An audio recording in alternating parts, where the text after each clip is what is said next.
Gurunath Sawan, Medical Director for Samarth Life Sciences. It's a pleasure and privilege to have all the delegates here, and definitely a special thanks to Dr. Ashish Kare for agreeing for this webinar. Just to give, and such an interesting topic, such a there are so many questions. I think before we went live, we got registration of more than 100 people, and before we have not yet started the session, and we started getting questions also. So this speaks volumes about the interest, amongst the doctors. So thank you, Dr. Ashish Kai, for joining with us. Just to give a brief introduction about Sir, he is a founder, a director, and chief consultant at Asha Kiran Hospital and Asha IVF Center today. He has conducted several clinical studies. He has also been faculty at various national and international conferences. He is ex-VP at POGS, and he has chaired the position as executive MCM at ISAR, MSR, and IH. Now, without becoming a block between the audience and you, sir, I will hand over the session to you. Only one thing, a request to all the delegates and audience. If you have any issues in audio, video, or seeing the slide, please put it in the chat box. So we will definitely solve the issue. If you have any question for Dr. Ashish sir, please put it in the Q&A, and we will definitely take those questions to sir. Thank you so much, and over to you, sir. Sir, hello.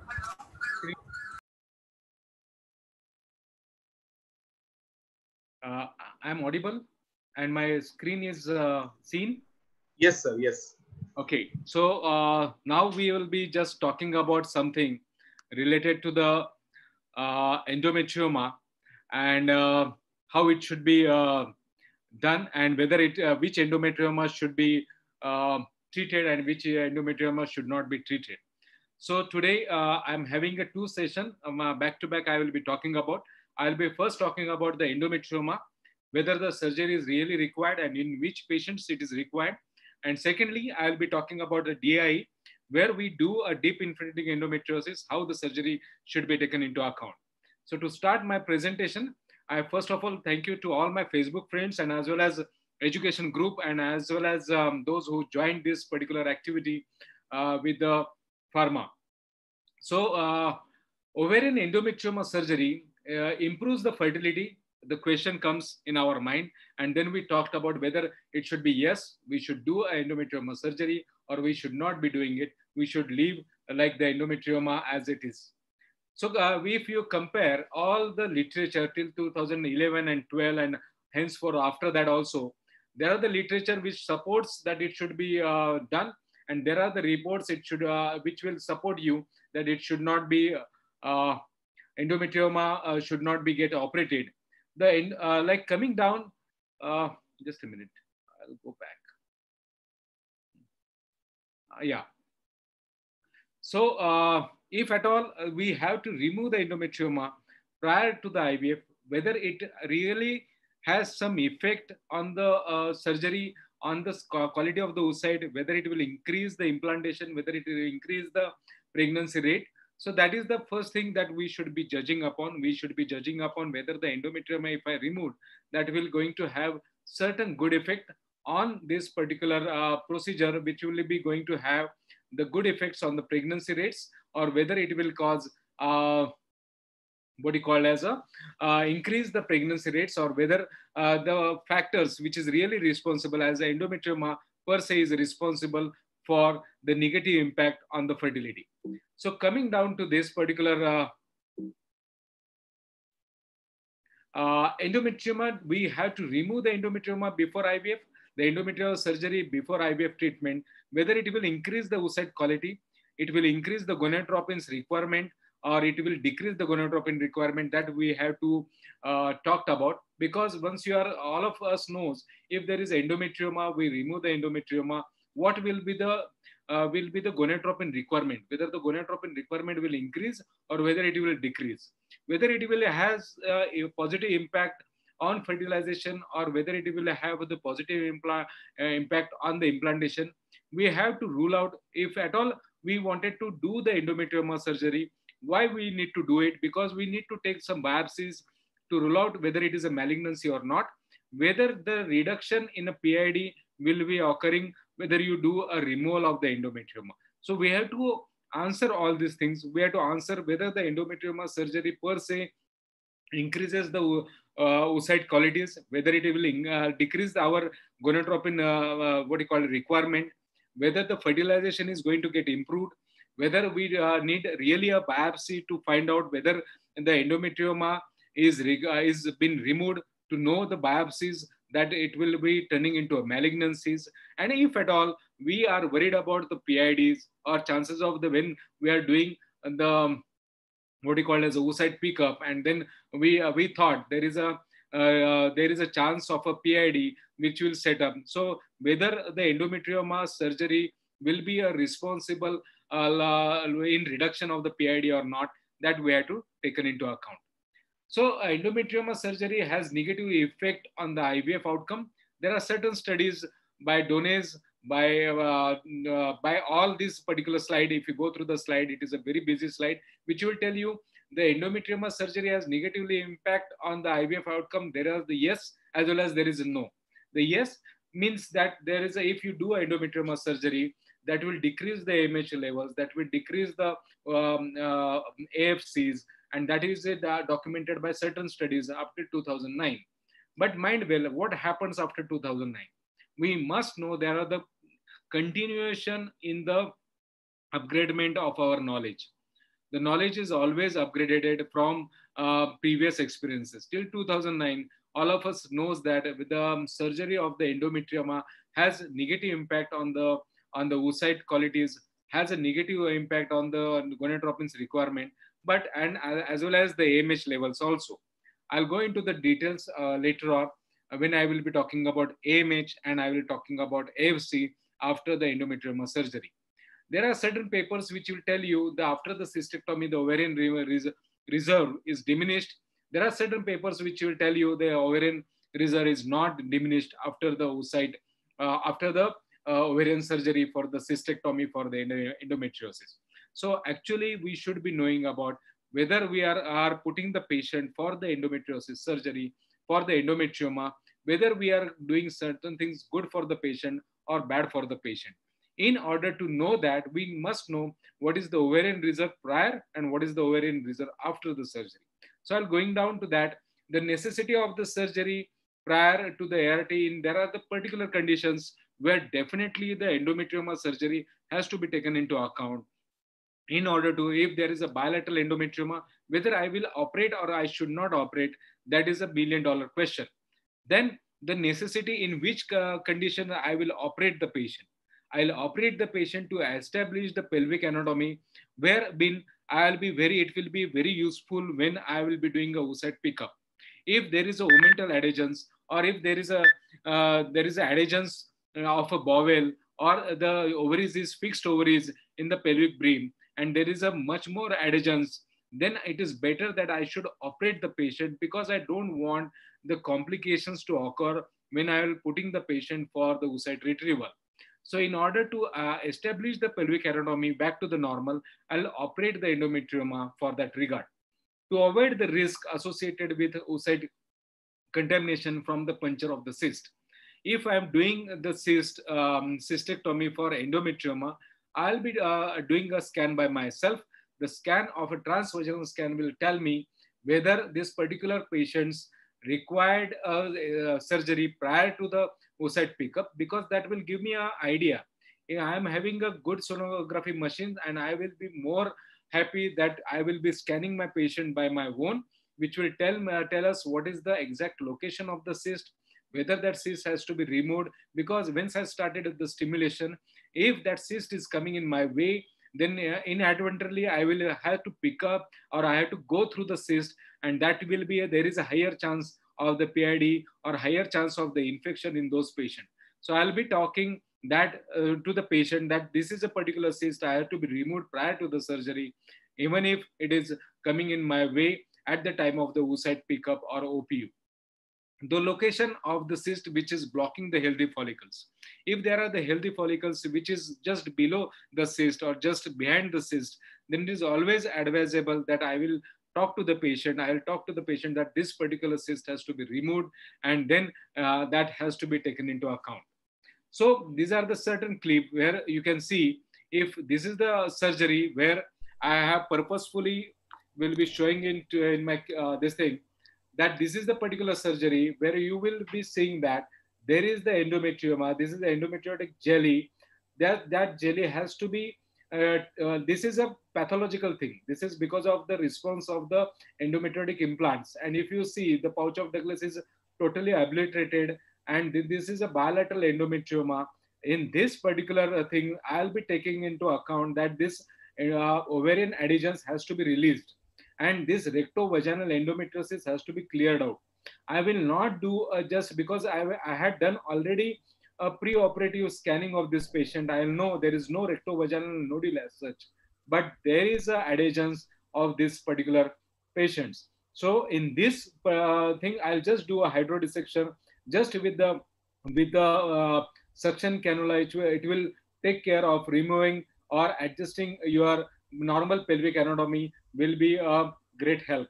So when you are doing such a kind of operatives, it is mandatory that you should be restoring the tubopelvic or ovarian and the tubal anatomy. And then it is advisable that if the uterus is retroverted, then it has to be manipulated in that particular uh, way, because a fixed retroverted uterus will be one of the pathological conditions where the patient is not going to have a normal conception. So you have to restore the anatomy when you're talking about the ovarian cystectomy for endometrioma. Then the question like the effect of the surgery of a endometrioma on ovarian reserve. Mind well, this is the paper in 2014. The AMH is a concern regarding the reliability. And all of us are now more trained in doing a day 2 scan. We know in day 2 scan, we will be talking about AFCs. And AFC did not appear to change significantly after the surgery also. So there are the certain recent papers which will tell you, even if you do a proper surgery for endometrioma, this particular AFC is not going to hamper. And even if you do a AMH, there are recent paper which will tell you that AMH will regain again back to the normal after 3 to 4 months. So the surgical treatment for the endometrioma may be considered safe for the ovarian reserve, which was previously thought that if it is a surgery per se, which will decrease your ovarian reserve. It's not the true now. So you have to take care and you have to think twice before you are doing a surgery on the ovaries. That there are the particular conditions where you directly go and operate. There are particular conditions where you don't want it to operate. So ISHRE also, there are the guidelines if the endometrioma is more than 3 centimeter and all the symptomatic endometrioma has to get operated. So what is the symptomatic endometriosis? The symptomatic endometriosis, the patient is complaining of the pain. And once you do a transvaginal ultrasonography, you will find out there is an endometrioma. There is a endometriosis which will show you a puckering or maybe adhesions. And that is the thing where you need to do operative laparoscopy. There is no point in doing just a diagnostic laparoscopy. Always it is an operative laparoscopy which will tell you of doing this particular what you call as a separations of the adhesions from the ovarian fossa, maintaining the normal anatomy of the uterus and the pouch of Douglas. If it is a retroverted uterus, it is always better that you should correct the retroversion in those patients.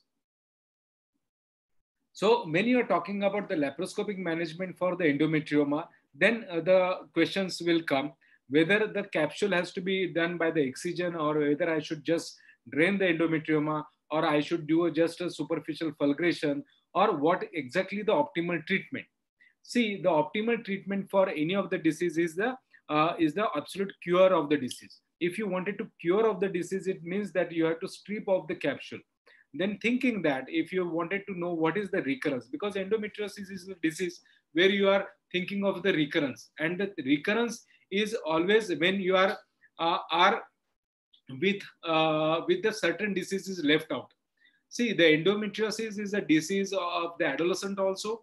Endometriosis is a disease of a reproductive age group. and as well as the endometriosis is a disease in a perimenopausal age group also. So when you are talking about endometrioma surgery, you need to understand that that particular patient is required again the surgery again. It has to be a recurrence is there. So the surgery which is the best surgery is the first surgery. In endometriosis, you need to know that whenever you are putting the patient for the laparoscopy, the first surgery should be the optimal surgery, whether it has to be done by yourself or by the surgeon, laparoscopic surgeon, whoever is coming down to your center. So why it is important? Because the surgery is to be, if you are just doing cyst, like puncturing of the cyst and drainage of the chocolate material, there is always a recurrence to the tune of 80% at the end of the 6 months. So this is not the optimal surgery. The optimal surgery is the surgery where you will not have a recurrence or you have a disease-free interval. So that means that whenever you are doing the surgery for endometrioma, it is always the capsule that has to be done a cystectomy. If at all the ovarian cystectomy is recommended when the endometrioma is more than 4 centimeter in diameter, and you are expecting that the patient is going for the any treatment for infertility for that matter. So that is the basic thing. If your patient wants to have the fertility the treatment and the endometrioma, I just previously quoted which endometrioma to be treated laparoscopically. Those who are coming in a way of your oocyte pickup, or those are symptomatic endometrioma, or those endometrioma which is more than 4 centimeter, require a treatment for the cystectomy. And it is always the cyst wall excision which is the optimal treatment, rather than just a drainage of the endometrioma or the superficial fulguration of the endometrium. So the complete excision is always better when it causes the symptomatic relief rather than the drainage and the ablation. And it provides you, again, why it is important? Because you need that biopsy. The biopsy will tell you, first it will confirm your diagnosis. Secondly, it will rule out your rare chances of the malignancy. So it is always better to you that you take some kind of a cyst wall, send it for histopathology, and then it will give you a better report that the particular cyst is an endometriosis cyst and it is not having any malignant potential. Secondly, then what is the line of a treatment later on? If you do a particular treatment of endometrioma surgery, you can wait. You can talk to the patient. There is no need of doing a COH-IUI for that matter, because there is a report that in 3 to 6 months, there is a spontaneous pregnancy can be achieved. So the patient doesn't want to have aggressive treatment for infertility. You can wait for 3 to 4 months. And if the patient is not conceived, then you can think of giving a protocol like a COH-IUI for those patients. There is no need, I'm again repeating here, there is no need of giving a GnRH analog pre-treatment or pre to the laparoscopy, because that will hamper your vision. Because in a endometriosis is a tip of iceberg. Whatever you are seeing is much of the disease is retroperitoneal. So it is always better not to give any agent which will cause a suppression of the endometriotic implants. So it is better that you should operate first, and then you can straight go for your fertility treatment rather than giving a GnRH analog or for that matter Dynogest for that particular patient. Then the risk, if I'm not operated, what will be the risk? If I don't want to operate the patient, there is always a risk of a contamination when you are doing a oocyte pickup, and this will cause an infection, and this will going into the PID, and then again the fertilization and the pregnancy rate is decreased. The pregnancy with endometrioma is not the only thing that we need to understand. This particular patient will land up into a postpartum hemorrhage or maybe a preterm birth. So what is our aim? Our aim is to have 9 months, 9 days pregnancies. So there are the beautiful paper which will tell you if you are having the patients of endometrioma, those patients are likely to have the risk of preterm labor, likely to have the risk of preeclampsia and eclampsia. So always there is a pathology. I'll not go into the detailed pathology of endometriosis. There are the different theories of endometriosis. We'll be talking that later whenever I permit time. The potential to miss the diagnosis in early pregnancy or early stage of malignancy is 0.7. So if you're not doing a certain procedure or cystectomy, you will likely to miss the diagnosis. That is a rare possibility of the malignancy in 0.7%. So coming down to the another things, what is the advantages of the cystectomy? It will increase the spontaneous pregnancy rate. What I talked a few minutes back, that if you just do a cystectomy for those patients, the chances of spontaneous pregnancy following the complete surgery is to the tune of 14 to 54%. So whenever you are giving up a good chance of a spontaneous pregnancies for those patients where you are doing the complete surgery of a cystectomy. The woman where the age is 35 and where the AMH is less, then in those patients, it is better not to go for aggressive line of a treatment of a cystectomy. It is better to give a certain procedures like a certain modality of a treatment like a COHI and IUI can be advocated. There is no point in waiting another 6 months after the surgery. So if you wish to go for the surgical risk, there is more radical surgeons. There are the two types of the surgeons. Those surgeons are just born laparoscopic surgeons. They wanted to go and address more drastically. And there are certain surgeons where they go for fertility preservation. So there is always a balance between the two. When I'm talking like this, I've seen multiple videos on YouTube. They are downloaded. They are done in a surgeries in a workshop. They've done more harm than preserving the ovarian function. So what is we are looking at? We are looking at the risk when we are doing the surgery, that we are looking at the risk of something damage to the normal cortex. And we are looking at the risk if I'm not doing the proper job, then it will cause us the chances of the recurrence. So that we have to take it into account. So these are the particular video where I wanted to show to all of us that what will happen. So these are the surgery where we wanted to go for the cyst excision. See, mind well, there is no role of putting the vasopressin or hydrodissection. If you are in a proper plane, if you are in a proper way, there is an art of a surgery. Every surgeon, every gynecologist is a surgeon, but there is always an art of doing the surgery. It is always better that you give the cyst wall for histopathological examination, which will tell us how much is the cortex has been removed. And if there is a bigger defect, it is always better to suture the defect, because there is a formation of hematoma and there is an inflammation which will cause decrease in our ovarian reserve.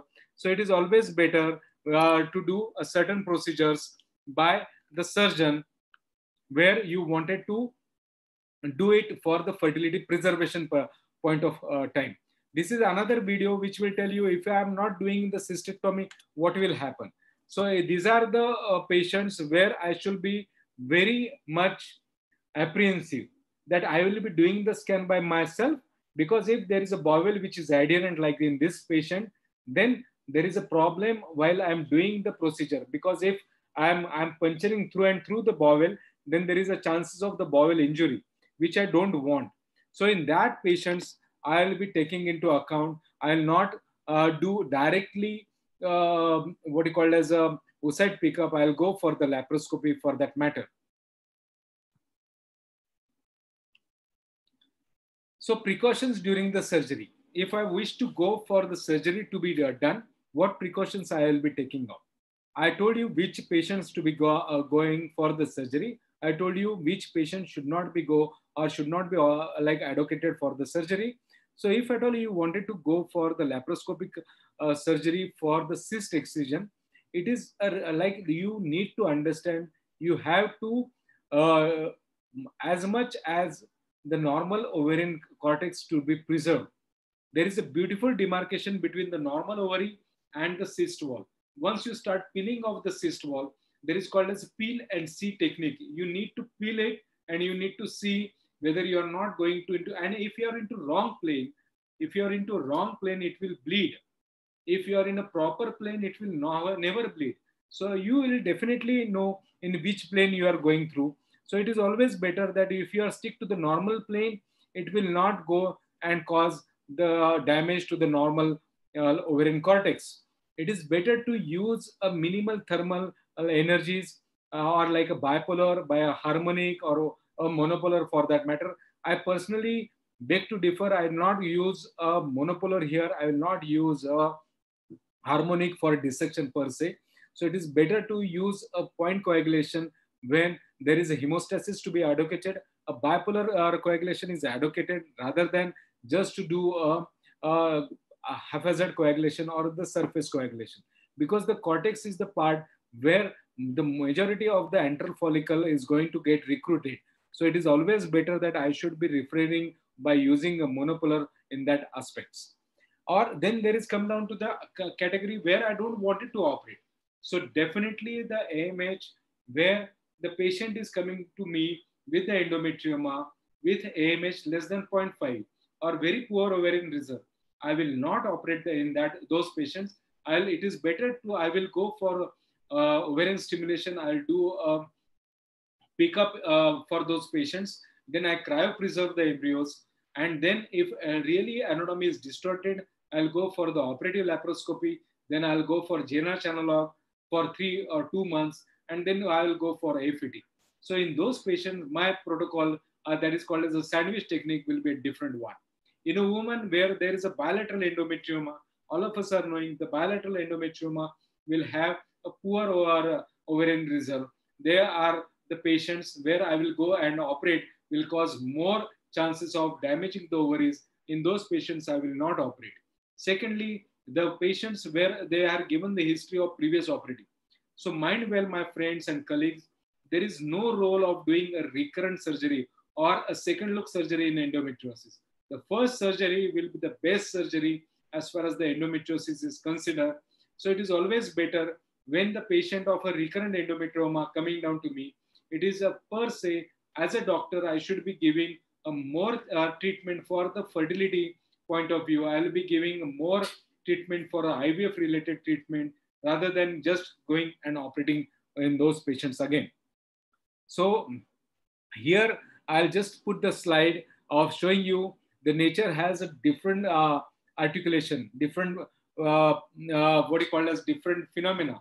So we have a certain patients having a different point of view, certain patients come down to us in a different way. So it's wiser for us to definitely know which patients required which line of a treatment, and then we can go further for the treatment.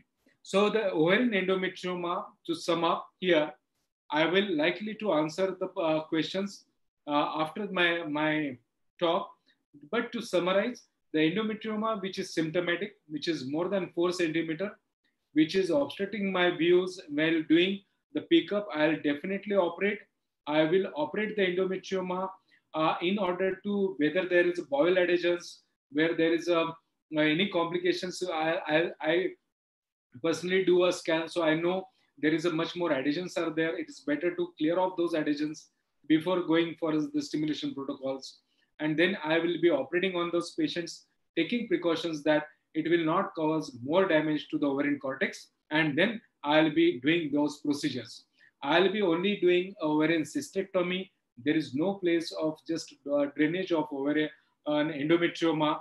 There is no role of superficial coagulation. So it is always better to do a complete operative procedures. And then if the defect is more, then as I shown in video, are likely to do ovarian reconstruction if the defect is more.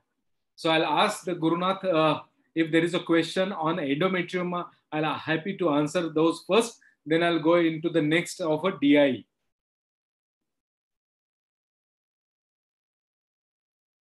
Or shall I go to the DIE presentation, Gurunath?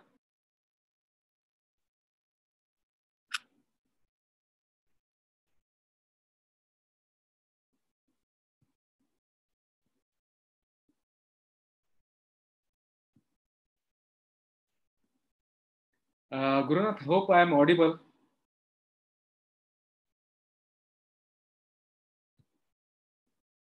Hello. Yes, sir. Hello, yes. Yes, sir. Yes, sir. Yeah. Shall I continue with the presentation of DIE, or shall I take the question answer in middle? Dr. Gurnath?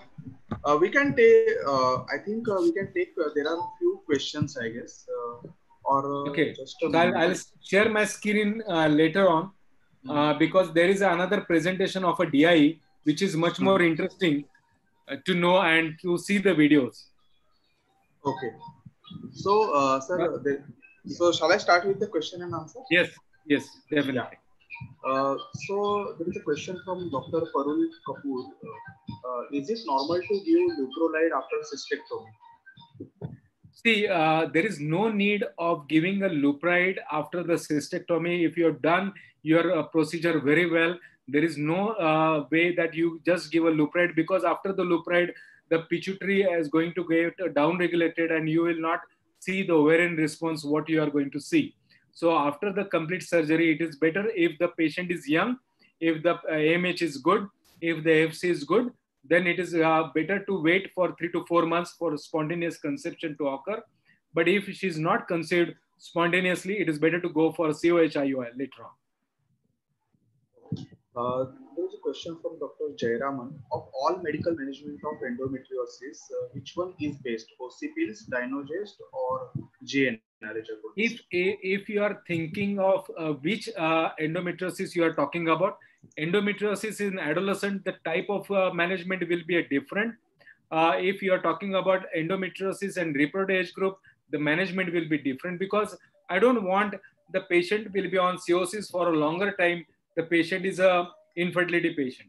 So if the patient is adolescent endometriosis and she is complaining of the pain, it is better that I will giving a Dynogest, because the Dynogest can be given for 2 years in a continuous manner. So it depends upon the age group where the patient is presenting to me with the endometriosis. There is one more question from same doctor.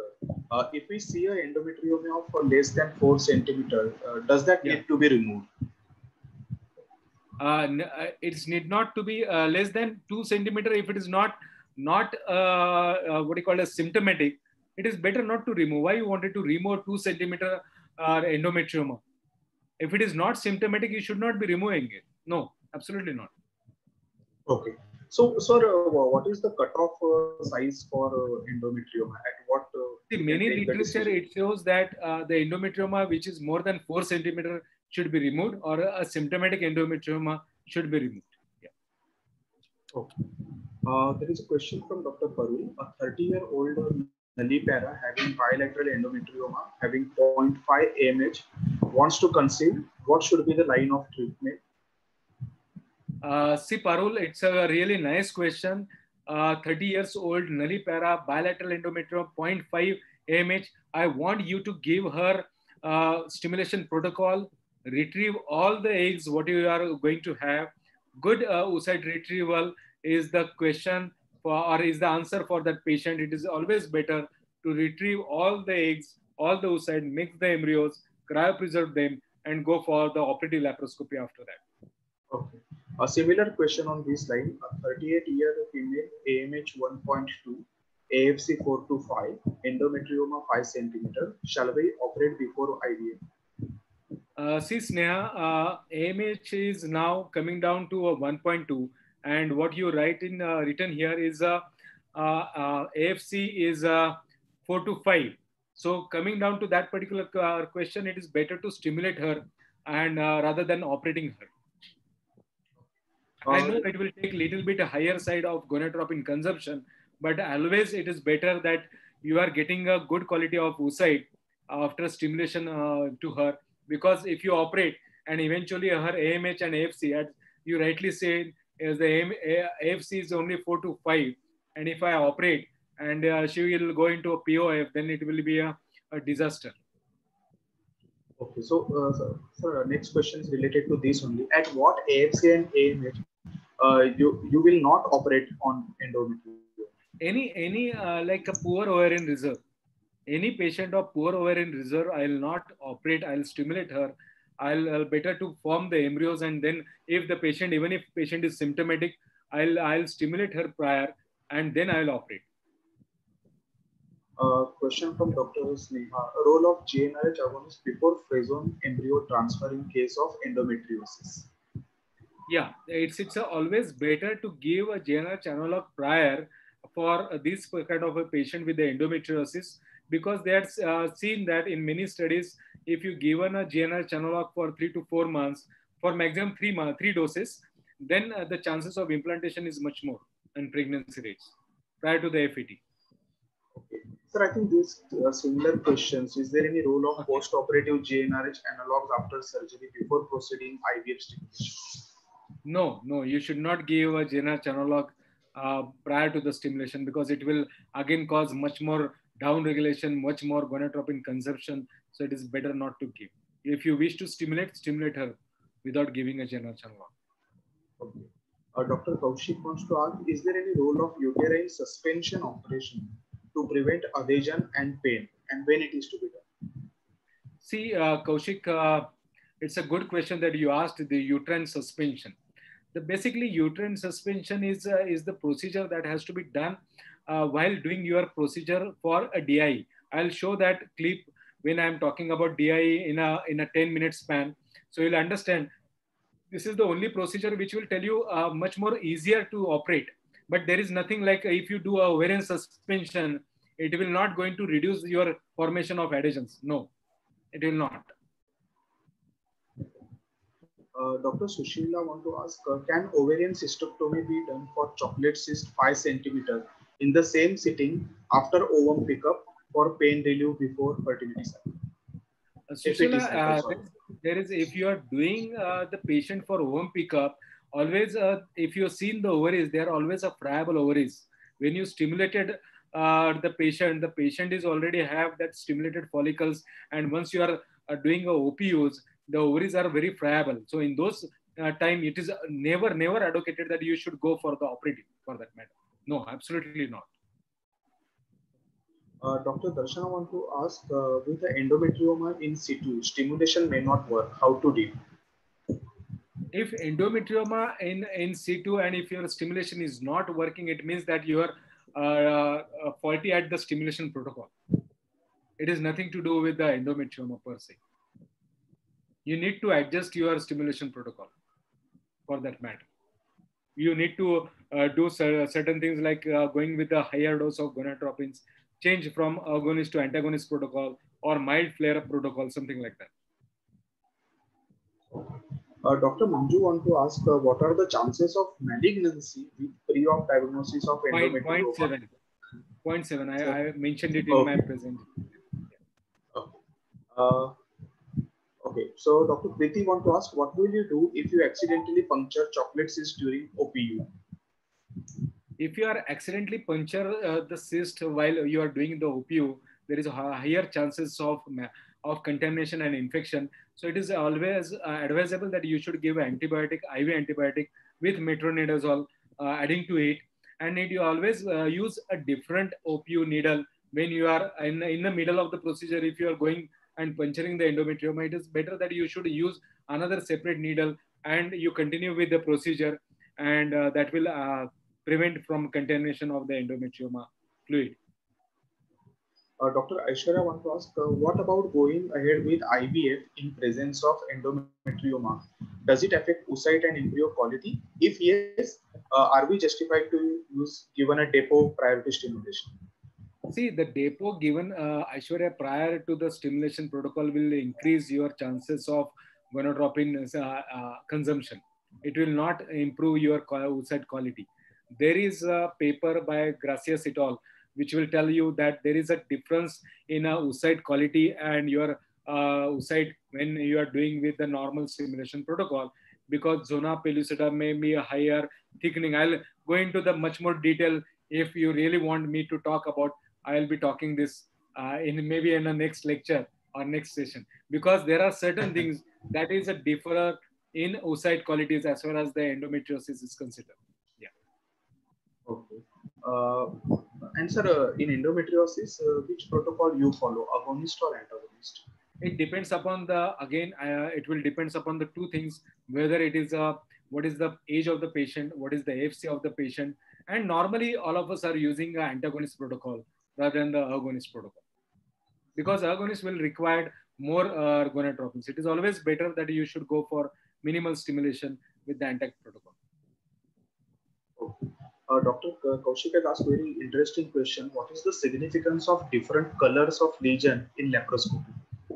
Kaushika, I'll just go if you give me, and if you all of you allowed me, that I'll be presenting the DIE, because there are much more visual things you can appreciate, and then I'll address this particular color game. Okay. So there are for different colors in life, so it is always better that you see and treat. Sure, sir. So I will take this last question and then we'll move ahead to our next session. Dr. Dev Kumar, if there is an endometrioma with a less than 6 centimeter focal adenomyosis, would you remove the adenomyosis in the same sitting in a patient with borderline ovarian reserve? And what should be the indication for surgery? See, Dev, it is a good that what you asked. Adenomyosis is something different, and the endometrioma is something different. Adenomyoma, what you're talking about, it is a focal adenomyoma, and the cyst is a 6 centimeter cyst. So it is if I'm going to operate the cyst, it is better in the same sitting I'll do adenomyomectomy. So there is no point like differently I'll go again and then again I operate. No, never. Okay. Hi Amel, Okay, nice to see you here and putting the question. Yeah. Okay. So okay, sir, we can move to the next session. Okay. Yeah. So I think the most I'll just see how I can. Yeah. So hope you can see my screen now. Yes, can sir. You able we can to see my screen? Yes. Yeah. Yes, sir. Yes. Just a minute. I'm not able to see my cursor here. How to? Okay. Now you can see the DI is infiltration of endometriosis below the peritoneum more than 5 millimeter. So whatever you are going to see on endometrioma is just a minute. I'll just adjust my camera here. Yeah. So whatever you are going to see here is the peritoneum, which is just below the peritoneum. There are much more things which needs to be seen, and that's why we advocated the superficial implants. It is better to do a peritonectomy. So when you are doing a retroperitoneal dissection, you are going to address more and more endometriosis. You are going to address and going to see more endometriosis in those patients. So here, if you see the all videos, which is live, which will tell you if you are going and nick the peritoneum, there is again the implant. If you go and going into the pouch of Douglas and going to do a dissection, you will see much more implants there. So these are the what we need to understand. The DIE has the component of a rectovaginal and bowel endometriosis. In a bowel endometriosis, it is more seen in the rectum to the tune of 13 to 55%. In a sigmoid, after that the sigmoid comes, then the small bowel, and in the appendix also we will be able to know there is a endometriosis. So if you've seen the endometriosis implants, it is always better to take the biopsy in those implants rather than going just to do a fulguration. Nowadays, none of us are doing a fulguration. We just do a peritoneum resection and we do a biopsies from the peritoneum. So the introduction of the, so again, I think, yeah, the depth of the, if it is a rectovaginal endometriosis, then 95% of it will not go into the mucosa. So mind well, when you are doing a surgery for a deep infiltrating endometriosis, usually the mucosa is not going to hamper. So what we are going to see is that the most of the time of the rectum, if it is the bowel is involved, is the fat which is going to get involved. We are not going to see more than the mucosa is going to get involved, because the mucosa involvement in the endometriosis is only a 6%. We know that it is even if it is the rectum is involved, is in a 42%, it is the multifocal involvement. So we need to understand, when you are looking at the endometriosis, if it is a present on the rectum, see for the sigmoid, see for the small bowel if there is a involvement of the rectum and the sigmoid, and take the biopsies from there. If you wish to know, you are not confident enough, mind well, the endometriosis only in 6% is going to involve your mucosa. So definitely there is a plane between the endometriotic implants and your rectum. So the classification of the DIE, if you know, there is anterior DIE, which will predominantly going to have the involvement of the bladder. And we know in a certain cases, if you do a cystoscopy, the endometriosis may show, you can in sometimes you will be able to see the endometriosis in the bladder. In the posterior endometriosis or a posterior DIE, you have uterosacral ligaments, which is usually been seen in involvement of the uterosacral ligaments. So that's why the usual way of dissection is remain just close or maybe in the uterosacral ligaments. If there is a bowel involvement, if you cut open the bowel between the fat and the uterosacral ligaments, that is the pararectal space. If you go into the pararectal space, you will not going to land up into any injury to the rectum for that matter, or for that matter into the sigmoid. So there we have the posterior DIE again divided into P1, P2, and P3. P1 usually uterosacral ligaments are involved. In P2, where we know there is the a pouch of Douglas which is going to get plastered. We know there is a chance of rectovaginal nodule. And in a P3, where there is a vaginal infiltration, may be there, may not be there, we have small bowel which will be there as far as the involvement is considered. So urinary tract endometriosis in 1 to 2% of the patients have these particular symptoms of a bladder endometriosis, or may you get the ureteric endometriosis in 10%, and the kidney, even if in the kidney endometriosis is documented of a 4%. And out of 88% had the lesions of endometrioma. So if you have the patient of endometrioma, think that there is an involvement of the ureter. You may think there is an involvement of the bladder also.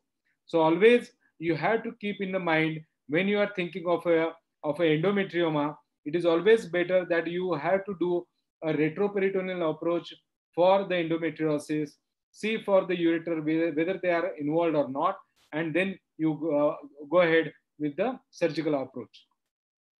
So ureteric endometriosis usually first described by Cullen in 1917. It is incidence of all the cases is 0.1 to 1%. The peak incidence is more in reproductive age group. The left side, if you are routinely doing the endometriosis surgery, or for that matter TLH or any other operatives for endometriosis, you see the adhesions are much more common on the left side as compared to the right side, because it is always keep in mind the left side adhesions are more. You have to address the left side adhesions from the virgin area, then you go into the adhesive areas, you address the adhesions later on. It is always advocated that you should go from the virgin areas, then go separate the sigmoid adhesions, go into the retroperitoneal space, identify the ureter, and go then stress the ureter, lateralize the ureter, then you go into the pararectal space, and then you do the surgery. Usually the terminal 3 to 4 centimeter of the ureter is involved.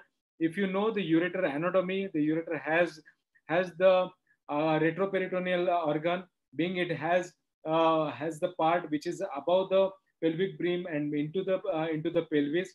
In the pelvic, you have a larger, or the terminal 3 to 4 centimeter of the ureter is going to get involved in the endometriosis. Usually the ureter is involved in the lower part of the ureter when it enters into the ureteric tunnel, or whether it is interacted into the uterosacral ligaments. So the clinical presentation, when the patient is having rectovaginal endometriosis, usually they may be asymptomatic or they may be asymptomatic. If the patient is symptomatic, they have dyspareunia, they have dysmenorrhea or there is a chronic pelvic pain, and they usually sometimes they come up with the constipation. The proximal or rectosigmoid, when there is a endometriosis, they come up with the patient usually complaining of diarrhea, may complaining of blotting pain, or rarely a bowel obstruction. If the patient is having the urinary endometriosis, in those patients, usually they come up with with the bladder endometriosis, dysuria to the tune of 69%, menstrual hematuria, and sometimes they may be asymptomatic. Ureteric endometriosis, usually asymptomatic for a long time, because see, the endometriosis disease is usually a progressive, and when we called endometriosis as a progressive disease, to cause a symptoms, it will take years or it will take some months to go into the symptomatic patients. Severe dysmenorrhea will be there, or there may be a ureteric involvement. Then they will call you a renal colic, or the patient will come in a renal failure also. The pre-operative evaluation, if someone asks me how to evaluate DIE, it is best that if you do your scan by yourself, there is called as a sliding sign. When you do a transvaginal ultrasonography, see that usually there is a sliding between the bowel and the posterior surface of the uterus, or for that matter, the cervix. So if there is a sliding of the bowel, there is called as a sliding sign, and this sliding sign will tell you there is no adhesions.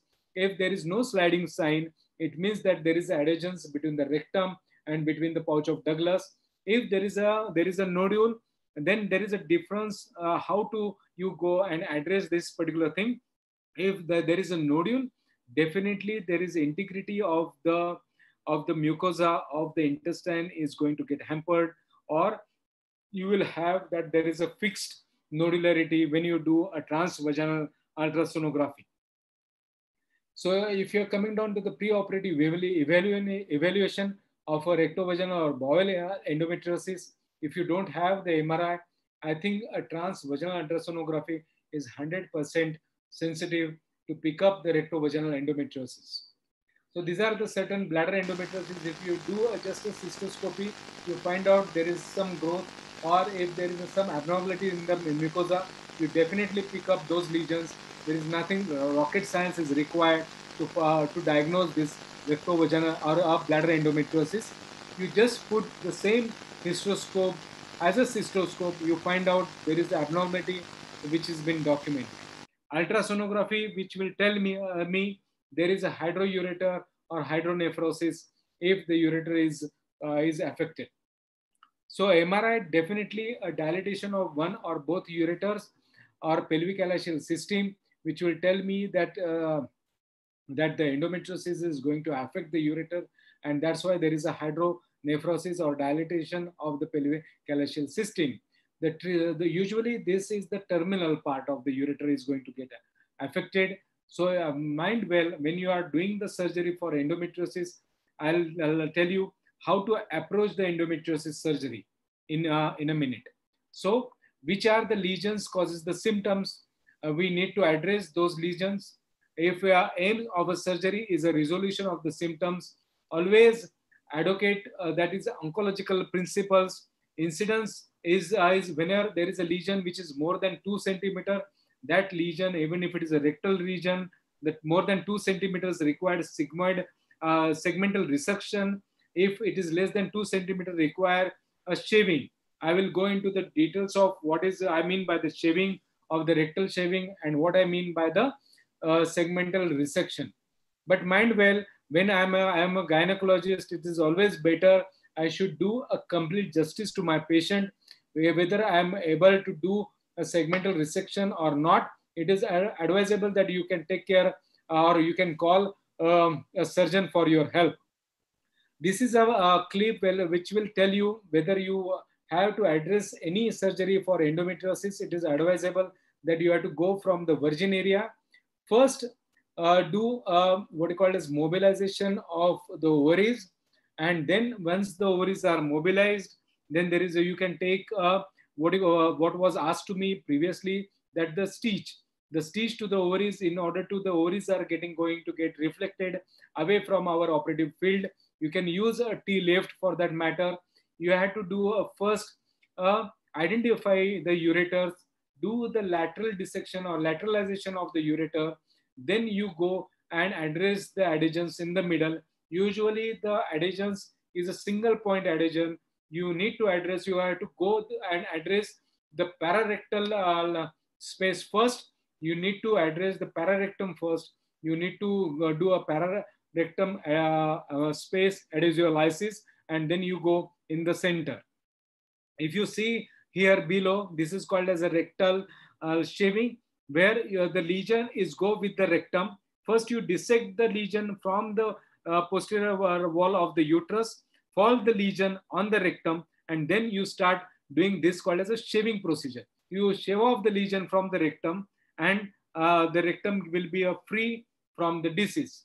And this is called as a shaving, or this is called as superficial excision, which is usually a favorable, because being a gynecologist, in my center, I'm not going to do what you call as segmental resection. I'm not trained into it. I must admit, I take help of a GI surgeon, but what you call as a shaving, I do it myself because it's very easy for me to do. So usually if the lesion is less than 2 centimeter, if a preoperative sonography, which will tell me there is no what you call as no involvement of the mucosa of the rectum, I'll advocate the shaving will suffice the treatment.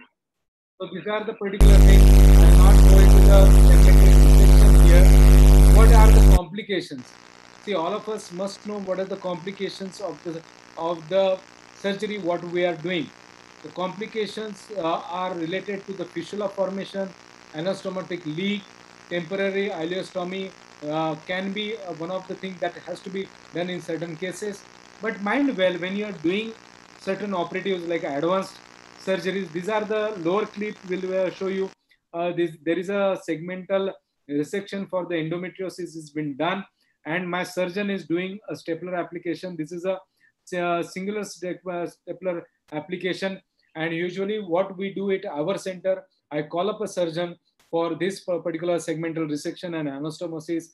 I will be doing only the shaving part of it because I am confident in doing that. And for that medical legal thing, it is better that I should call a surgeon whenever there is a segmental resection has to be done.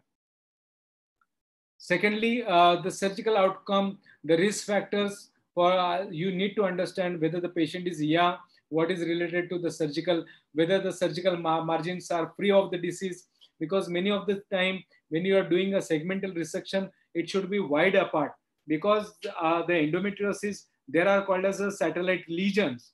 These satellite lesions has to get addressed. If you leave the satellite lesions, then there is again the chances of formation of endometriotic implants again. So it is better to do a segmental resection. When you are doing it, the disease-free margin should be there at least 1 centimeter when you are doing resection anastomosis. For that matter, when you are doing a shaving, it is better that you do a shaving, and always it is mandatory that you should do a bowel integrity testing when you are doing the shaving procedure. And once you are very thorough about it, you can just do for your safety, you can do 2 or 3 stitches if you are not sure about the integrity of the rectum. Then you can just do interrupted sutures at 2 or 3 sutures will take care of that particular procedure. Surgical outcome, as far as the fertility the outcomes are taken into account, the surgery does not improve the fertility when the patient is more, for that matter, age is more, if the disease is much more. But there are the cases where the rectum is involved and there is a rectovaginal nodule is advocated, and there are a few reports when they done a surgery for the rectovaginal endometriosis, the spontaneous conception has been documented. But if it is an extensive disease, I will not advocate that you should wait for the spontaneous conception to occur. It is always better to do a fertility treatment hand in hand when you are doing DI surgeries. So to conclude the talk of DI, it is not easy to talk about the conditions which you are really not knowing how the disease is spread and how much is the spread of the disease. Because see, in the previous era, what we was talking about is just to do the fulguration of the disease. Now we are talking about doing the biopsy or doing the retroperitoneal approach or peritonectomy for the disease in order to prevent the recurrence of the disease. As the knowledge is evolving about the disease, we must know in which patient we are advocated in doing shaving, in which patient we are advocated in doing a segmental resection. I will not go into the details of ureterolysis and how we should do a ureteric limb implantation, because that is another different topic altogether. And that much time I think we are not having. Already it is more than 1 hour. So pertaining to the DIE, it is always that one should remember to start doing your scan by yourself. See for the sliding sign. See for the what do you call as detection rate of a rectovaginal nodule or the adhesions. That can be documented by simply doing transvaginal ultrasonography. And if you are detecting it, because if you detect it prior to the surgery, you know in which cases you require to call a surgeon, or in which cases you are confident yourself of doing or managing the case. So I think that will suffice my talk. So the take home message is to just to individualize the approach, and that is the key hold about the dilemmas of endometrioma and dilemmas of DIE is considered. Yeah. So now I think I'm happy to take any questions. Yeah, sure, sir. Thank you so much, sir, for taking 2 sessions in 1 hour. So I definitely our delegates must have gained a lot of knowledge about especially DIE. I will start with a few questions which I left about the previous session. So what is the dose of Dynogest you prefer? Dynogest, see, it's a 4 milligram and 2 milligram it comes, but there are the reports which will tell you 2 milligram will be suffice enough rather than giving a higher dose.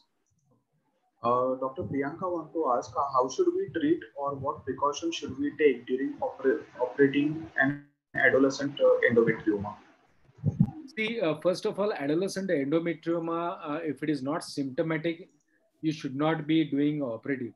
If it is a symptomatic, it is definitely a laparoscopy has to be done, taking into precautions that nowadays I can use this August gathering to tell you about the oocyte cryopreservation. So we have that technology that even if she is not married, you can just thinking that you can do a oocyte cryopreservation for the young lady prior to the marriage also. So it is better that you stimulate her, you make that at least the pool of the oocyte with you available. So in the near future, if the disease is more aggressive and she will end up into again no reserve, that in those patients you can definitely give some ray of hope that she can become a pregnant by her own eggs that has been stored with us. Dr. Jayaraman want to ask what diagnostic modality is best for diagnosing DIE?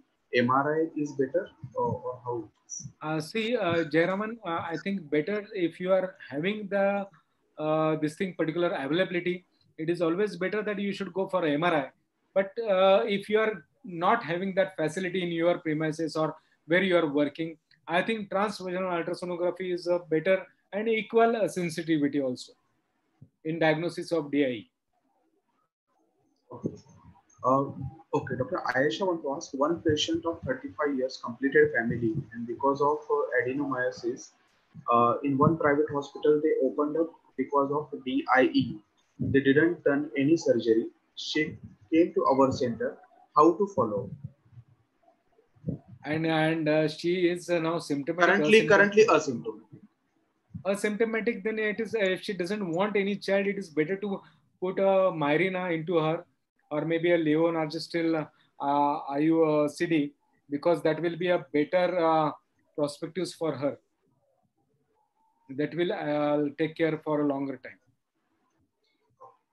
Dr. Anil want to ask how to follow up a patient who is 16-year-old and operated upon. She had a deep, large endometrioma and cystectomy done for her. So, what follow-up precautions we should follow-up? See, it's always a better that she's a 16-year.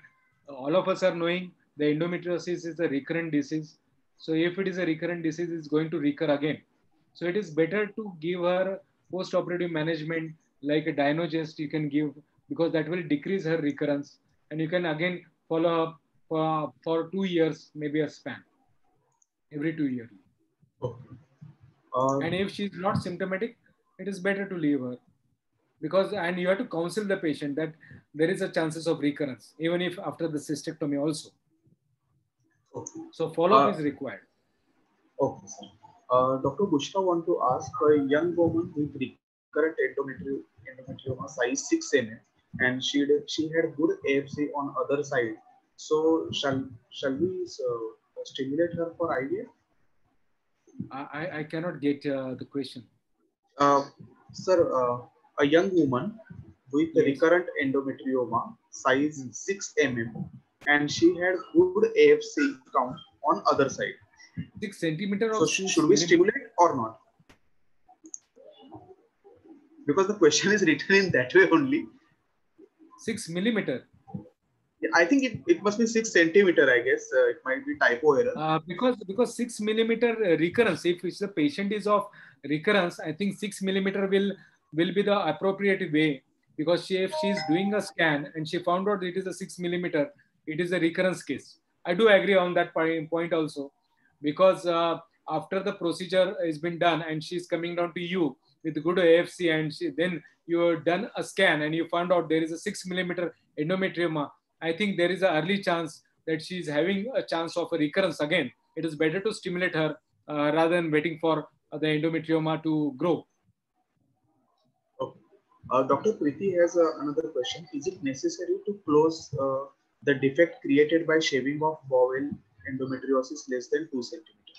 See, anything if you do it properly, and if it is a less than 2 centimeter shaving, and if you are not done any damage integrity to the muscularis and serosa, there is no need of suturing it. If you are damaging the serosa, if you are doing some harm, or if you are advertently done open with the bowel, it is better to suture it. No, always it is better to suture, whether it is open or whether it is laparoscopic. Okay, sir. So I think, sir, that was the last question for the session. Yeah. I think 1.5 hours we are talking continuously, and hope I have done the justice to the particular this gathering. And any one of you are really interested in again asking me any doubts, I am always there free to ask me. Please do join my Facebook educational activity. It's just a request from my side, because I believe the education is never ending process. Definitely, sir. Sir, thank you so much. It's a privilege to have this session, and definitely there are.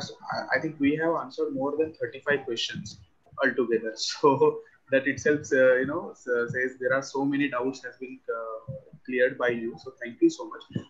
And I will just hand over to our member from marketing team, Mr. Ashmi, to give vote of thanks. Thank you so much. Thank you, sir. Thank you so much. It was such an interesting as well as very enriching session. I'm sure all the participants as well as delegates and everyone enjoyed the session.